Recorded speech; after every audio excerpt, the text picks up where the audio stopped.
एक छोटे से गांव का नाम श्यामपुर था, जहां एक साधारण परिवार का व्यक्ति मोहन रहता था।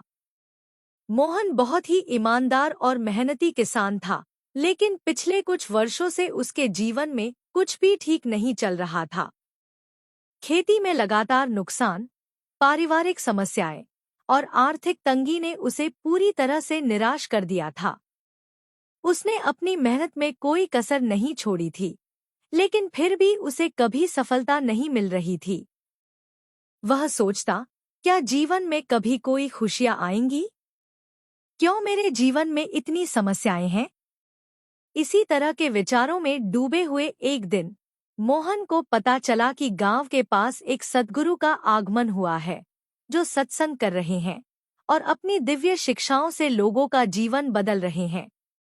गांव में चर्चा थी कि सद्गुरु के सत्संग में जाने से मानसिक शांति मिलती है और जीवन के कठिन सवालों के उत्तर मिल जाते हैं। मोहन ने पहले कभी सत्संग में हिस्सा नहीं लिया था, लेकिन इस बार उसने सोचा, शायद सद्गुरु के पास मेरे जीवन की समस्याओं का हल हो।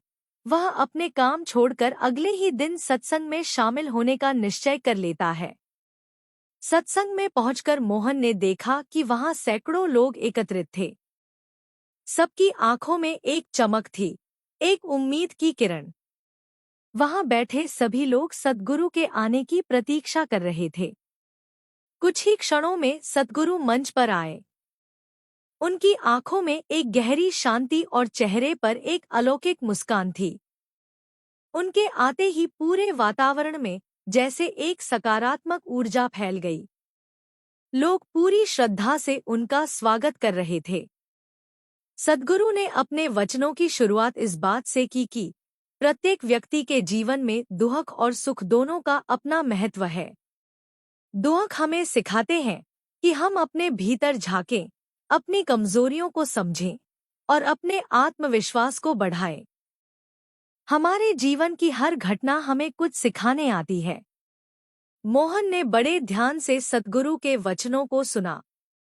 सद्गुरु ने कहा, हम अपने जीवन की समस्याओं को अक्सर बाहर के कारणों पर थोपते हैं, लेकिन वास्तविकता यह है कि समस्याओं का हल हमारे भीतर है। जब हम खुद को बदलने का प्रयास करते हैं, तो धीरे धीरे हमारे बाहर की दुनिया भी बदलने लगती है।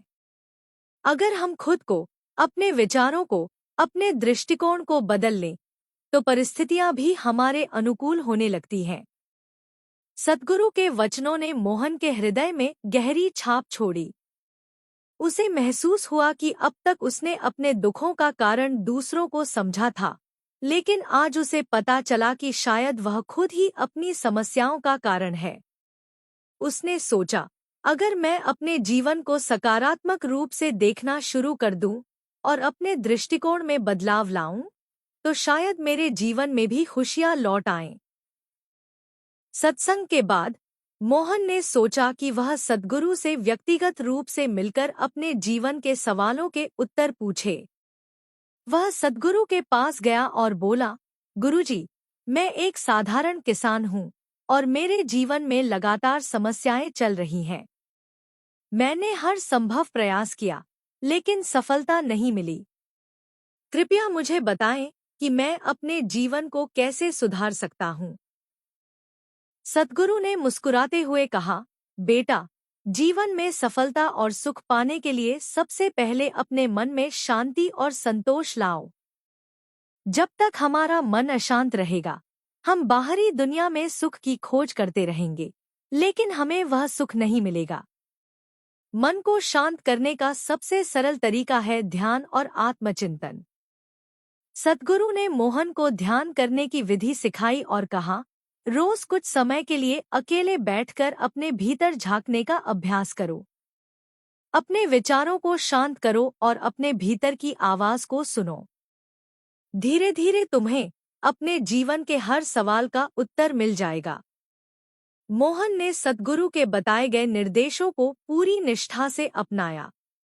वह रोज सुबह उठकर ध्यान करने लगा और सद्गुरु के वचनों को जीवन में उतारने की कोशिश करने लगा। उसने अपनी सोच को सकारात्मक बना लिया और हर परिस्थिति में शांति बनाए रखने का अभ्यास किया।